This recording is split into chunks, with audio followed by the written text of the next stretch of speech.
Facebook está transmitindo, o Instagram também, tá, doutor? Tá. Mas sempre que falar, olhar para as câmeras aqui, falar com as câmeras, Instagram, Facebook. Esperar entrar um pouquinho de gente, aí a gente dá o ok. Quando a gente dá ok, ele começa. Uhum.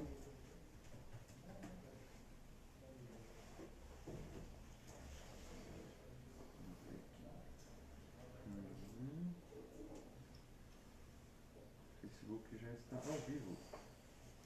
Depois aí bota só o Facebook. Não, tá vendo ali já. Certo. Clicar Tô na acompanhando tela, aqui. depois tem que pra ele ver as pessoas entrando.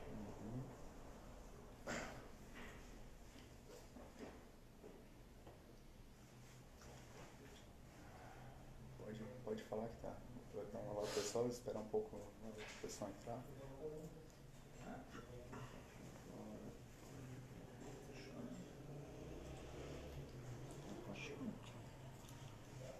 Já pode começar, doutor. Vamos começar. Vamos lá, que o pessoal tá entrando agora aqui na live. Essa é uma live com intuito informativo, é a primeira de muitas. Eu dei uma repaginada a respeito do meu conteúdo de redes sociais, com a intenção de, em virtude de trabalhar com crianças, em virtude de também trabalhar muito com a população mais carente, e essa população às vezes não tem um acesso tão fácil à saúde em geral. É importante que a gente utilize os meios de comunicação, as redes sociais, para que a gente possa informar e auxiliar as pessoas, né, as crianças, os pais, os avós, com informações que vão trazer muitos benefícios para a saúde dessa população que está em fase de crescimento. Hoje eu vou falar a respeito do coronavírus e a infância e as crianças, o que a gente tem conhecimento até o momento. Em virtude de ser uma nova doença, embora o coronavírus ele já seja um vírus conhecido há muito tempo, o Covid-19, a forma com a qual ele está se apresentando no momento, nós ainda, né, a medicina, a ciência ainda está tendo o conhecimento dessa doença que é nova, né? E isso para nós é algo até desafiador.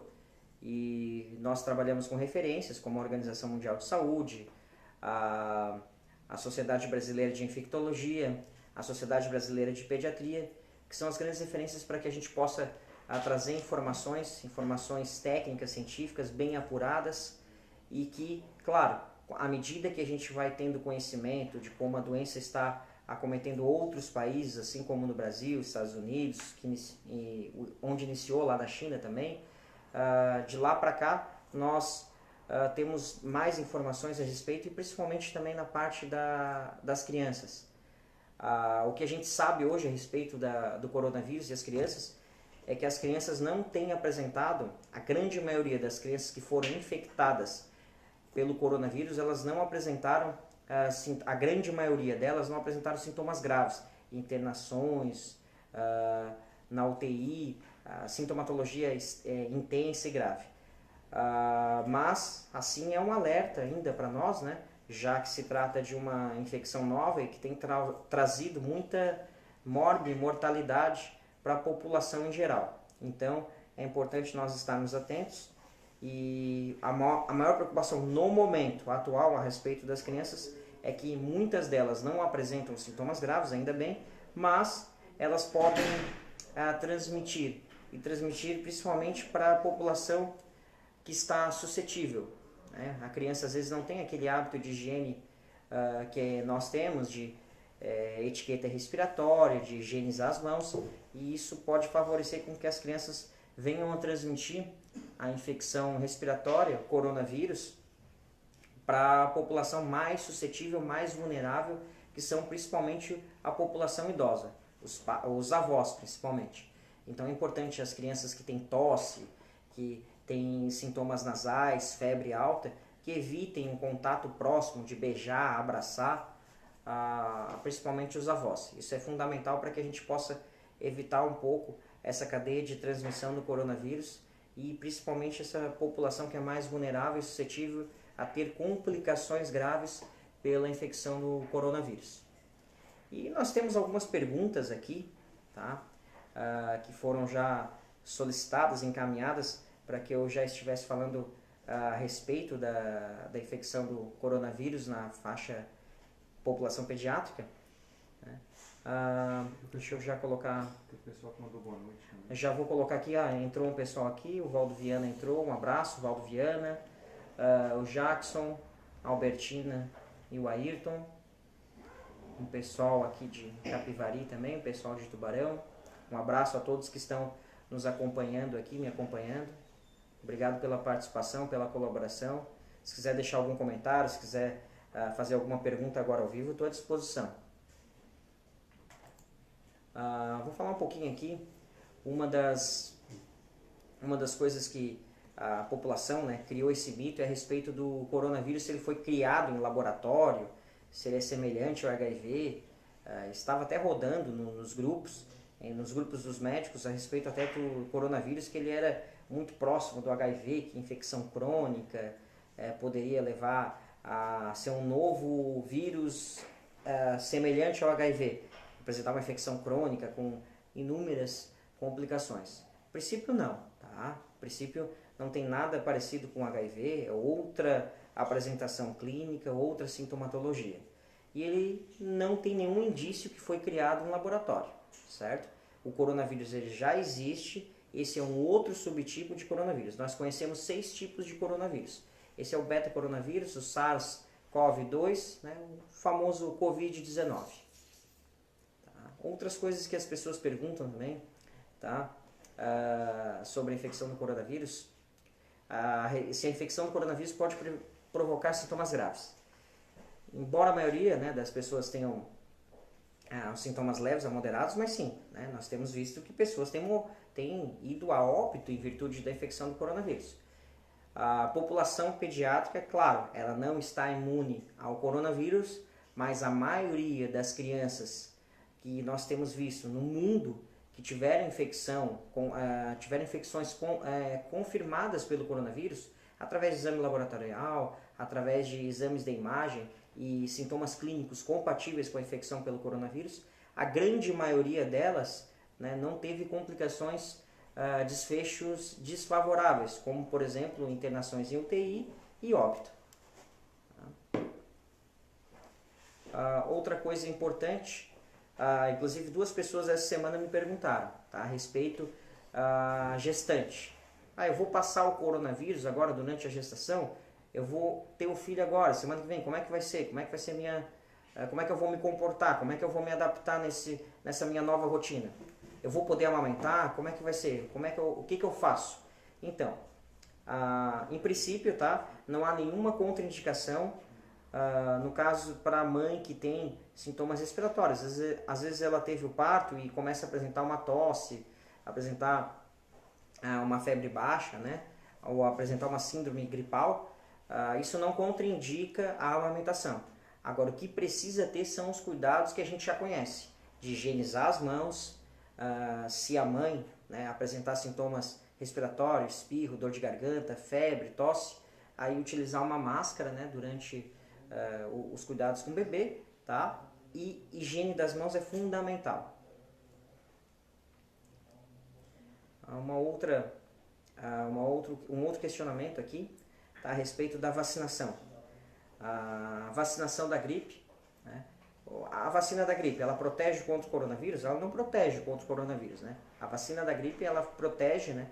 A que é oferecida principalmente na rede pública, ela protege contra 3 tipos do vírus influenza. O influenza A e o influenza B. O H1N1, o H3N2 e o influenza B. Tá? Então, são esses 3 tipos de vírus que são cobertos pela vacina contra a gripe, que a população de 6 meses até os 6 anos de idade, todas as crianças nessa faixa etária devem ser vacinadas, embora o coronavírus esteja em alta, mas o vírus influenza, anualmente ele faz vítimas. Tá? Existem infecções graves por gripe, no influenza, e na criança, algumas infecções por influenza, elas têm apresentado um espectro muito mais intenso, muito mais grave do que o próprio coronavírus. Então é fundamental que as crianças sejam vacinadas, essa população que tem a cobertura, né, oferecida pelo Ministério da Saúde. Fora dessa cobertura, também pode ser feita a vacinação nas redes particulares. Tá?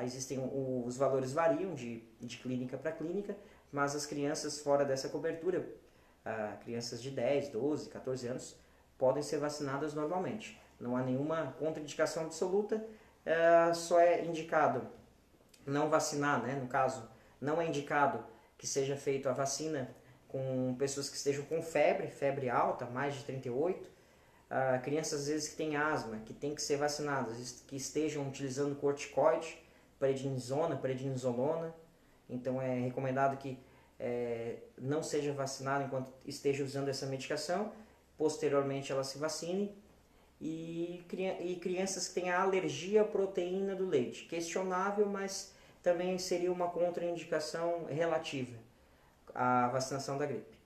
Mas o que acontece muitas vezes quando a gente toma uma vacina da gripe? Você está imunizado contra 3 tipos do vírus influenza. O influenza A e o B. Tá? No A, o H1N1 e o H3N2. Mas o vírus mais comum que causa sintomas respiratórios não é nem o coronavírus e não é nem a influenza. É o rinovírus, que causa o resfriado comum, que é a infecção mais comum no ser humano e mais comum também na infância. Então, esse vírus, o rinovírus, ele é um sintoma um pouco mais leve que o vírus da gripe, tá? Que é a gripe mesmo, que dá muita dor muscular, indisposição, tosse, catarro mesmo, secreção nasal mais purulenta. O rinovírus, ele causa o resfriado comum, dor de garganta, é um sintoma muito comum, coriza intensa e febre mais baixa. Questão de 2 a 3 dias já tem uma melhora. E todos esses vírus respiratórios, eles são muito parecidos, né? Embora a gente consiga, muitas vezes pela clínica, dependendo, até seja possível imaginar que, é mais um vírus influenza, é mais o vírus sincicial respiratório na infância, que causa bastante bronquiolite, chiadeira nas crianças, né? Então, embora a gente tenha esse conhecimento do espectro clínico, é muito difícil que a gente consiga diferenciar somente pelos sintomas. Então, o que acontece? Quando os sintomas são intensos, quando a criança está com febre alta, ela está bem debilitada, ela está cansada, ela vai no pronto atendimento, vai no hospital, é feita radiografia, tem algum comprometimento, a gente muitas vezes não consegue diferenciar. Nem muitas vezes é uma pneumonia bacteriana, uma infecção gripal. Caracteriza como uma infecção respiratória e precisa ser feita a investigação. E essa investigação é feita para o vírus influenza e para o coronavírus. E às vezes, dependendo da sintomatologia, também nós tratamos como uma pneumonia bacteriana. Não dá para ficar perdendo muito tempo, dependendo das crianças. Às vezes também se usa bombinhas, nebulização, em virtude do grande espectro que a criança possa apresentar. Lembrar também que a vacina, então, ela não protege contra o coronavírus, protege contra a influenza, e as crianças devem ter os mesmos cuidados que os adultos. A máscara na população pediátrica. A Sociedade Brasileira de Infectologia, o Dr. Renato Kifuri, que é a maior autoridade em infectologia pediátrica no Brasil, ele recomenda que a máscara seja utilizada para crianças acima de 2 anos. Existe um certo risco de sufocamento para crianças abaixo de 2 anos. Tá? Então, eu recomendo, eu sigo a recomendação de uma figura que eu respeito, admiro muito e que tem um grande conhecimento na área. Então, eu recomendo que as crianças abaixo de 2 anos não utilizem máscaras e acima de 2 anos elas podem utilizar máscaras. Mas evitar circular e fazer volta em shopping, supermercado, em loja, com crianças abaixo dessa idade, com crianças menores de 2 anos. Essas crianças devem ser mantidas em casa. Tem algumas perguntas. Tem pessoas agora aqui interagindo. Agradecer o pessoal que está entrando agora aqui na live também. Sobre a volta das aulas das crianças, se isso ainda pode ocorrer esse ano. Isso depende das autoridades, Evidente que, claro que se a curva de mortalidade, de infecção, ela for aumentando conforme o aumento exponencial, o aumento gradual, isso pode fazer com que as autoridades possam ter alguma ação diferente daquilo que a gente esteja esperando. Por exemplo, as aulas estão suspensas até o dia 31 de maio, né? Mas, dependendo de como a doença se comportar, isso pode ser modificado, né? Se por acaso crescer muito o número de mortos, o número de pessoas infectadas, isso pode ser modificado, né? Isso vai depender muito de como a doença se comportar e depender de nós mesmos, né? Porque cada um de nós é responsável pela nossa saúde e pela saúde alheia também, tá? Outras perguntas aqui que apareceram. Agradecer aqui a Maria Aparecida Mota, tá? Criança com asma, se estão no grupo de risco? Sim, tá? A criança com asma tem uma outra complicação. O que acontece muitas vezes a criança que tem asma? Muitas vezes o quadro de asma é desencadeado por uma infecção viral. E aí ela tem muito cansaço em virtude da asma.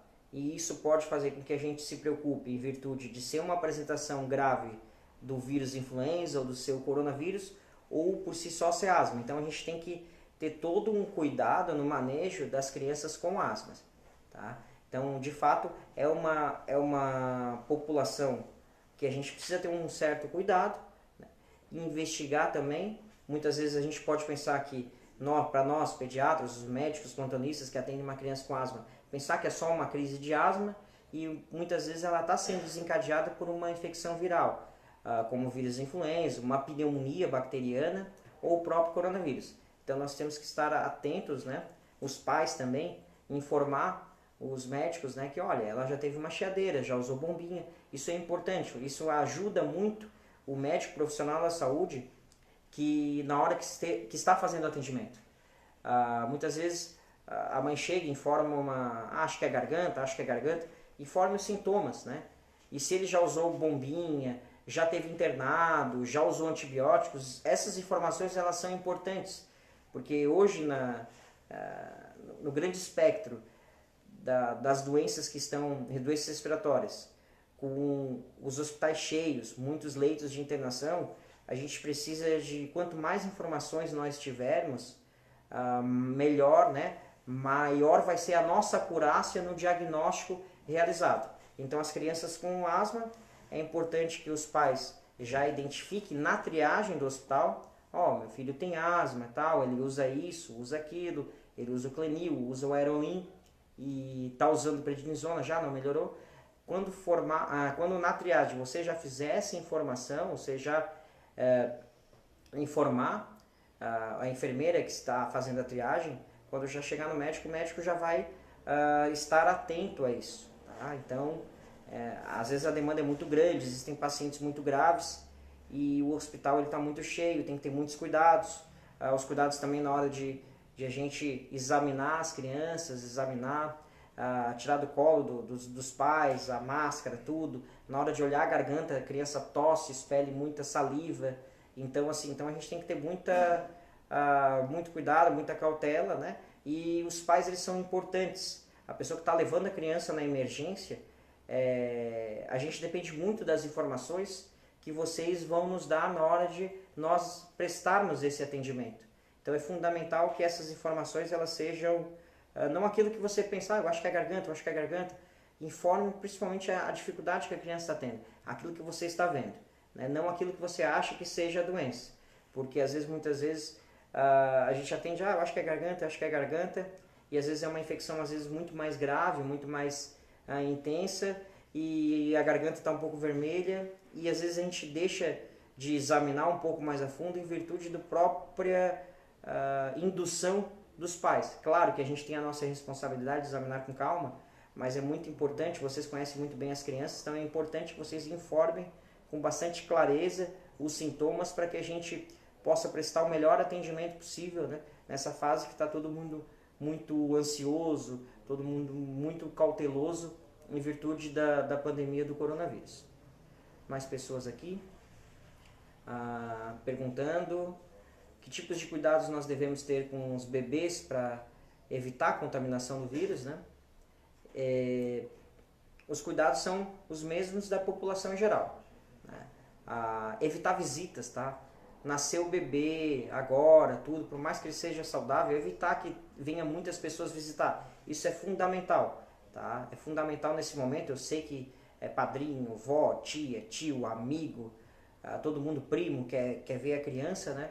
Mas nesse primeiro momento é importante que tenha muito cuidado, muita cautela, tá? Mesmo uma criança saudável, ela pode até não contrair o coronavírus, mas pode pegar outros vírus que muitas vezes no adulto não causam muitos sintomas, mas na criança pode causar uma sintomatologia mais exuberante. E a criança, um bebê pequeno, hoje, com as dificuldades que nós temos de leitos e tudo, uma criança que pega uma infecção respiratória com um mês de vida, com 5, 6, 7 dias de vida, se tem um pouco de tosse, uma febre baixa, essas crianças a gente precisa investigar tudo.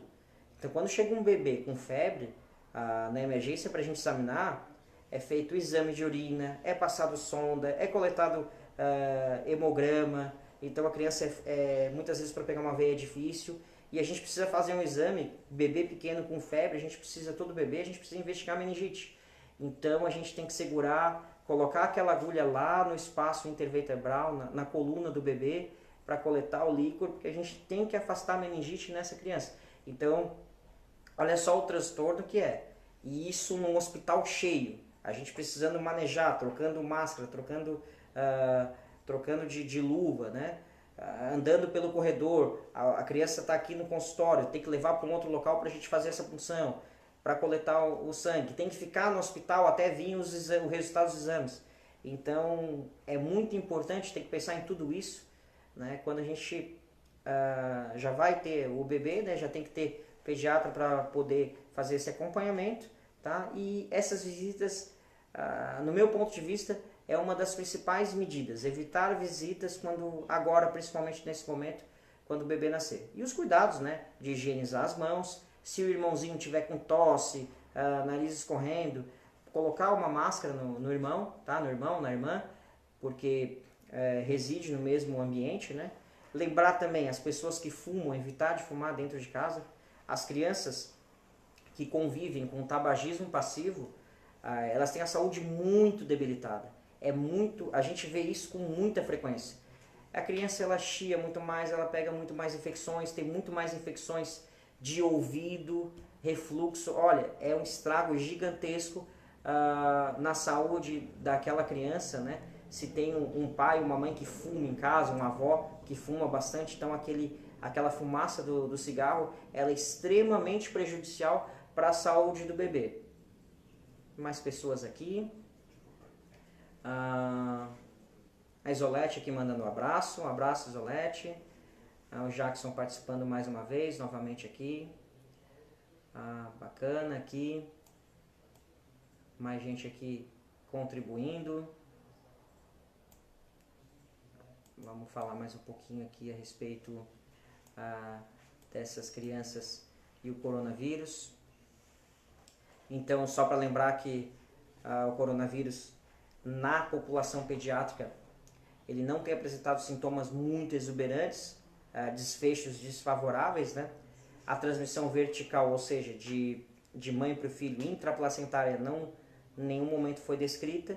Nós tivemos crianças que testaram positivo após o nascimento, não conseguimos definir se foi intraplacentário, mas muito provavelmente foi pós o nascimento, né, pós-natal, decorrente do contato, do manejo. A mãe tinha o coronavírus e o fato de ter o contato, de pegar o bebê, de colocar próximo a ela, de manejar, colocar a mão no bebê, ficar beijando, isso provavelmente foi a principal mecanismo via de contágio para que esse bebê testasse positivo para coronavírus.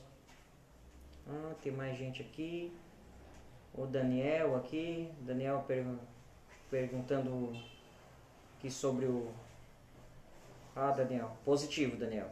Obrigado aí pela participação. Perguntando aqui também, Daniel deve estar com um pouco de receio do coronavírus, está lá trancado em casa. Isso aí, Daniel. Lembrar do álcool gel, tá? Se hidratar bem. O Alcionei, Luiz Carlos também. Bacana o pessoal participando bastante agora. Entrando mais gente agora aqui. Tá? Vamos lá. Mais pessoas. Uma pergunta que o pessoal fez aqui também, por que não são apenas as pessoas do grupo de risco que precisam ficar em isolamento social? Tá? Porque assim, o que acontece?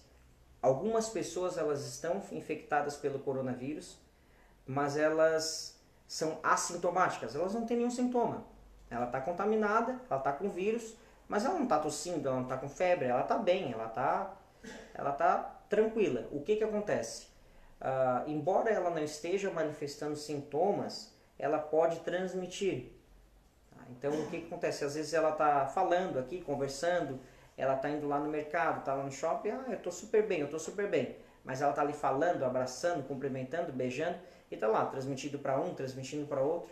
Então, por isso que o isolamento social, naquele primeiro momento, ele foi uma das medidas até que a gente tivesse um pouco mais de conhecimento, até que a gente tivesse um pouco mais de um mecanismo para a gente poder voltar pouco a pouco à rotina habitual, foi a medida necessária, naquele momento.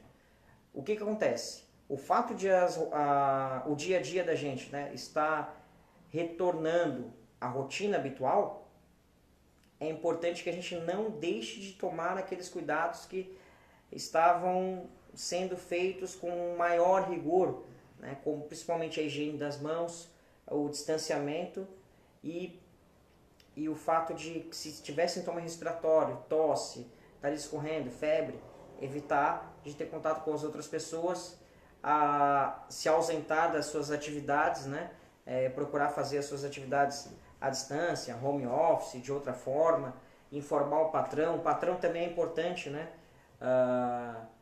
quando tem alguém com sintoma gripal, respiratório, você identificar lá, tá tossindo, tá espirrando, tá mal, né, tá debilitado. Então afasta essa pessoa, conversa com ela, afasta, né, deixa afastada em 2 semanas até que ela possa retornar às atividades, porque ela pode ter sintomas leves, mas estar transmitindo, né? E outras pessoas que peguem, muitas vezes podem vir a ter desfechos desfavoráveis. Lembrar que não é somente os idosos que vêm a óbito. Os primeiros óbitos que nós tivemos aqui foram de pessoas, aqui na região, foram de pessoas jovens. E uma das principais informações, e que as informações que nós estamos colhendo, que nós estamos tendo, nós da pediatria, nós estamos tendo com o respaldo da Organização Mundial da Saúde, da Sociedade Brasileira de Pediatria, é que as crianças elas apresentam sintomas leves, sintomas que não evoluem para sintomas mais exuberantes, com necessidade de internação, de antibiótico, de outras intervenções terapêuticas, UTI, né, e óbitos, mas elas apresentam quando estão tossindo, muitas vezes até quando não tem sintomas, elas podem ser vetor da transmissão da doença. Tá? Então isso é muito importante. Uma das medidas, o primeiro áudio que eu ouvi a respeito aqui na região foi de um pediatra a respeito quando começou o coronavírus, foi o pediatra informando o pessoal, né, em geral, que as crianças que estivessem com tosse evitassem de ter contato com os avós. E ele já colocou isso, né, antecipando de maneira muito sábia, muito inteligente, porque embora as crianças não tenham esses sintomas tão intensos, eles transmitem, né, as crianças transmitem podem transmitir o vírus através da tosse, do contato, espirro, beijo. Então é importante que as crianças que tenham sintomas como tosse, nariz escorrendo, febre, né, elas evitem de ter contato principalmente com os avós. Até porque os avós se aproximam mais, beijam, abraçam, né? Então dormem juntos muitas vezes. Então é importante que as crianças que tenham principalmente as crianças que tenham sintomas, né? Até porque uma outra forma seria a gente ter os testes disponíveis para a população em geral. Hoje a gente ainda não consegue fazer isso, é uma população gigantesca, não tem quantidade de testes para todos, mas hoje é disponibilizado apenas para profissionais de saúde, até o momento, para profissionais de saúde E alguns locais estão fazendo os testes para os profissionais, algumas empresas, né? E alguns municípios estão testando a população idosa que tenham sintomas gripais. Tá? Então é muito importante isso também. Mais pessoas aqui entrando. Bacana. Aqui, mais gente aqui também. Então vamos lá. Aqui tem uma pergunta aqui também. Tá?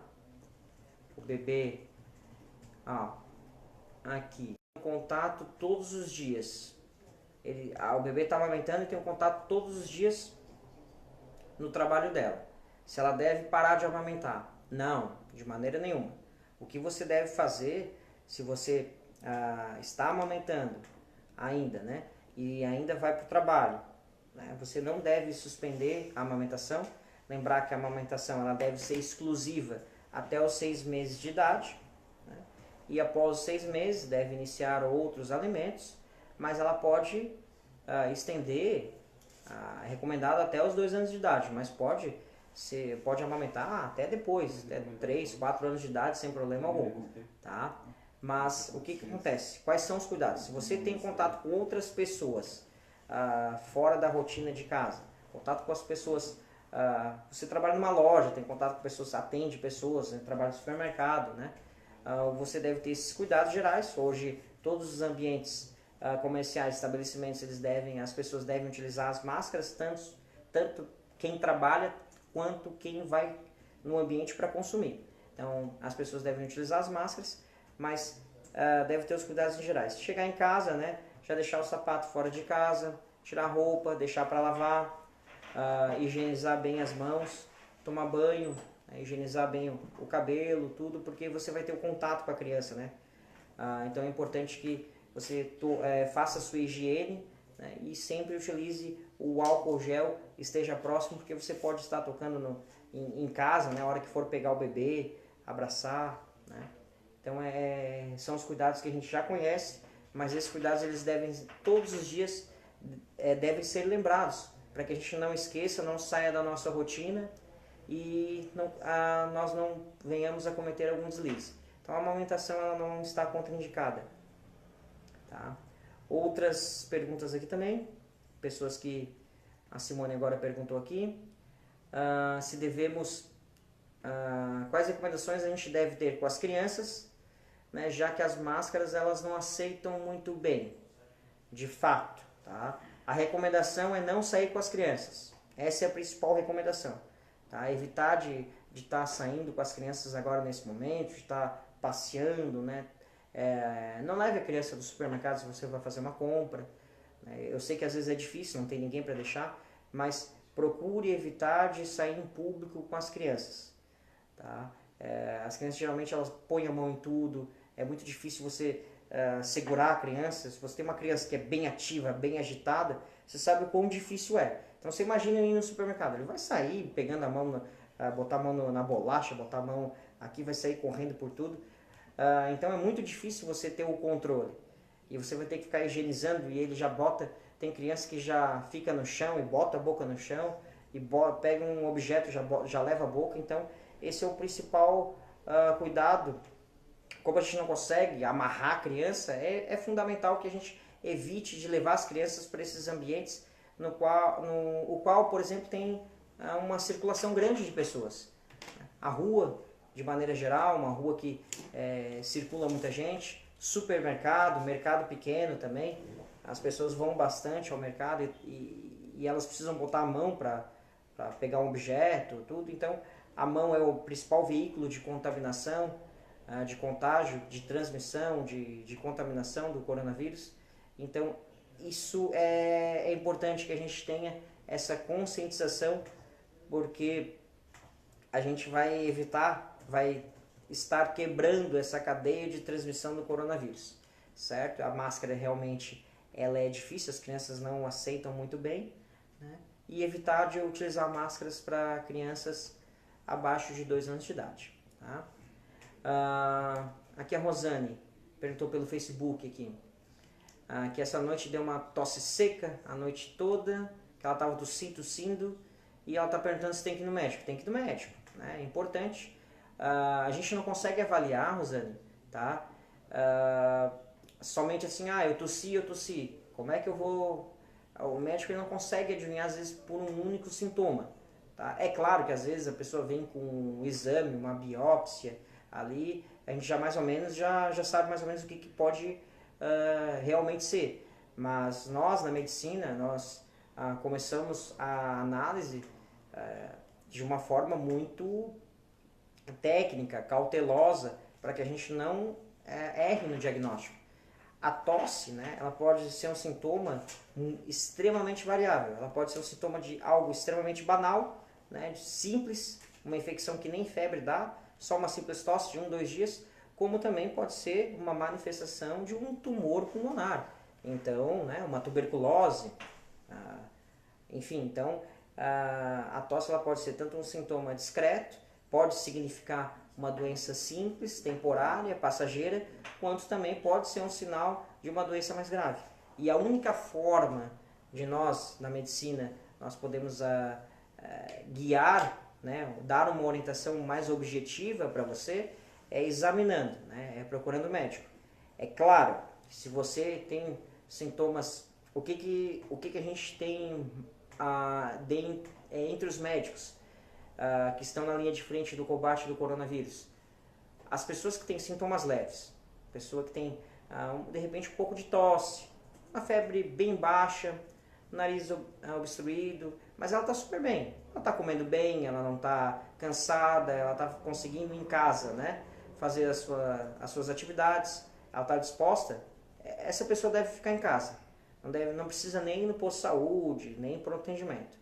Se a pessoa está um pouco debilitada, ela está insegura a respeito dos seus sintomas, ela não está muito legal, a febre dela está um pouco mais intensa, ela está muito prostrada, ela deve procurar então um posto de atendimento, um pronto atendimento, se ela tiver plano de saúde, não a emergência. Agora, se a pessoa está muito debilitada, ela está com falta de ar, ela está vomitando muito, ela está com uma febre que não baixa de jeito nenhum, aí já deve ser referenciada ao hospital, porque provavelmente vai necessitar de radiografia,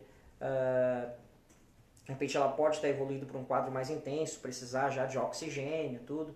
Então, as pessoas que têm os sintomas mais intensos, né, aí fica também a dica para os adolescentes, se tiver muita falta de ar, né, para os pais, para essa faixa que pode vir apresentar quadro mais intenso, né, os adolescentes, pegando aqui o final da adolescência, entrando para a idade adulta, essa população, ela também, a gente tem descrito alguns óbitos dentro dessa faixa etária, dos 15 aos 21 anos, já tem óbitos descritos, né, para essa população, que essa é um pouco mais suscetível que as crianças menores, né?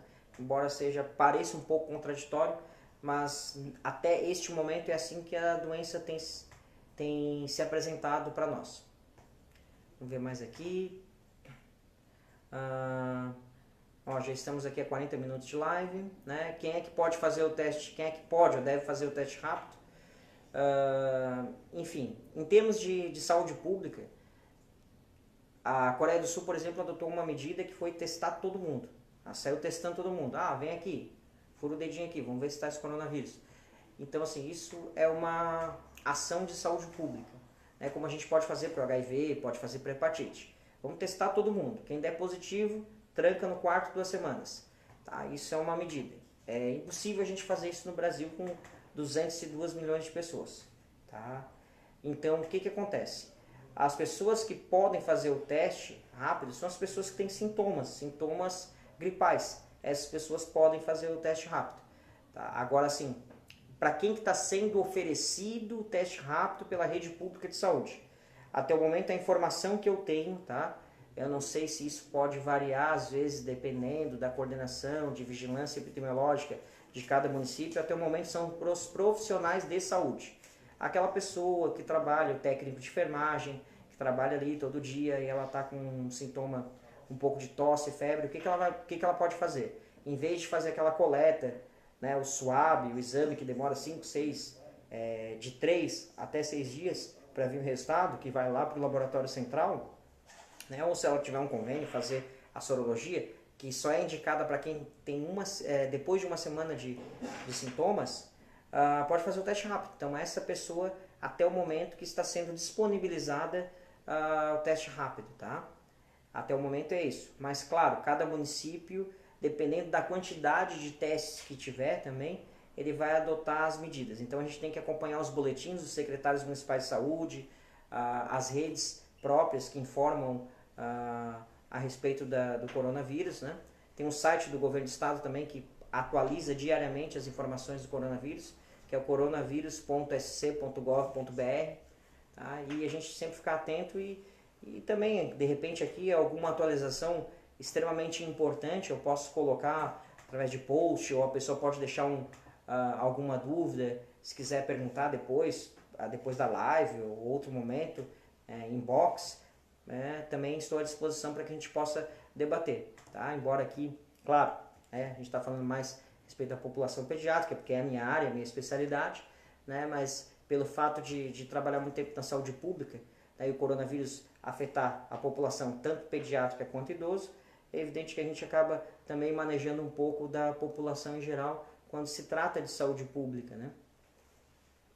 A Sinara aqui perguntou que o esposo está com tosse, barriga inchada, bastante dor nas costas, no estômago, sentindo dor de cabeça. E ele está em casa em virtude da epidemia, né?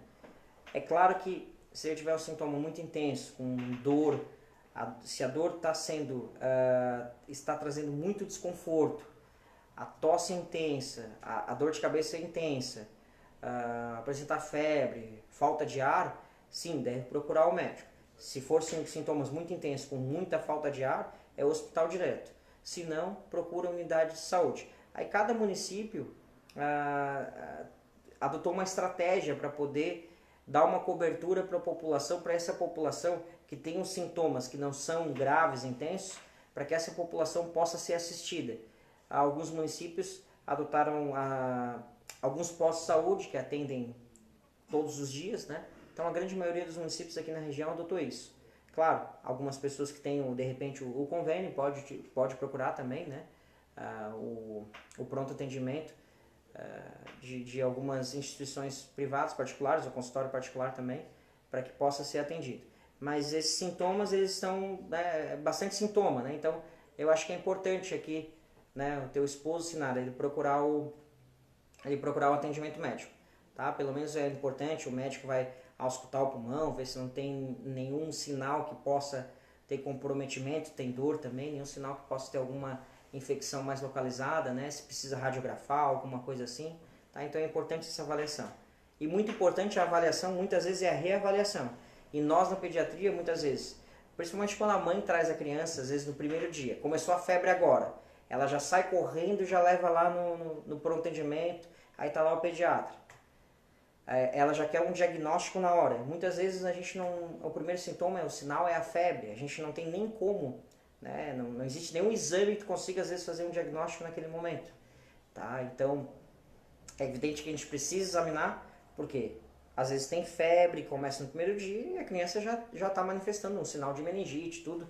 Aí é uma outra situação, tem uma pneumonia intensa, já precisa. Mas muitas vezes o que acontece no primeiro dia de febre é que a gente não consegue fazer um diagnóstico preciso. E a gente precisa reavaliar, né? E na pediatria é fundamental que os pais, né, eles tenham essa conscientização, que a criança ela precisa ser examinada, muitas vezes examinada novamente e às vezes reexaminada mais uma vez, tá? Até que possa definir. Porque muitas vezes começa um quadro de febre, passa um dia, passa o segundo dia, só vai manifestar de repente que vem lá um sintoma, uma coriza, uma tosse, né? Uma diarreia, vômito, algum sinal que a gente possa estar pescando a origem desse quadro infeccioso depois do segundo ou terceiro dia. Então é tão importante quanto a primeira avaliação são as reavaliações, tá? Agora eu vou encaminhando aqui já para o encerramento, tá? Eu agradeço bastante a todas as pessoas que participaram, que nos acompanharam aqui, muito bacana. Eu pretendo fazer mais lives falando mais de diversos temas relacionados à imunidade, a infecções, à alimentação, o desenvolvimento das crianças, enfim. E o que vocês quiserem também que eu venha falar também, né? Deixe seus comentários, às vezes tem algum tema que os pais tenham mais dúvidas. Então eu estou à disposição para que a gente possa sempre estar debatendo e discutindo, porque é o papel nosso também, né? O do médico, da pessoa que estudou, se preparou, também, além de sair um pouco do consultório e passar um pouco de informações para a população que é muito carente, né, de assistência pediátrica. Eu estou à disposição de todos vocês, agradeço a todos que participaram, eu convido vocês para curtir o nosso Facebook e nos seguir no Instagram. Compartilhe também a nossa live. Tá? Daqui a umas 2 semanas, no dia 14, eu combinei aqui de agendar no dia 14 de maio fazer uma outra live, certo? Daqui umas 2 semanas. Pessoal, obrigado a todos vocês que participaram, que contribuíram, fizeram perguntas, que mandaram um abraço, tá? Uma boa noite a todos.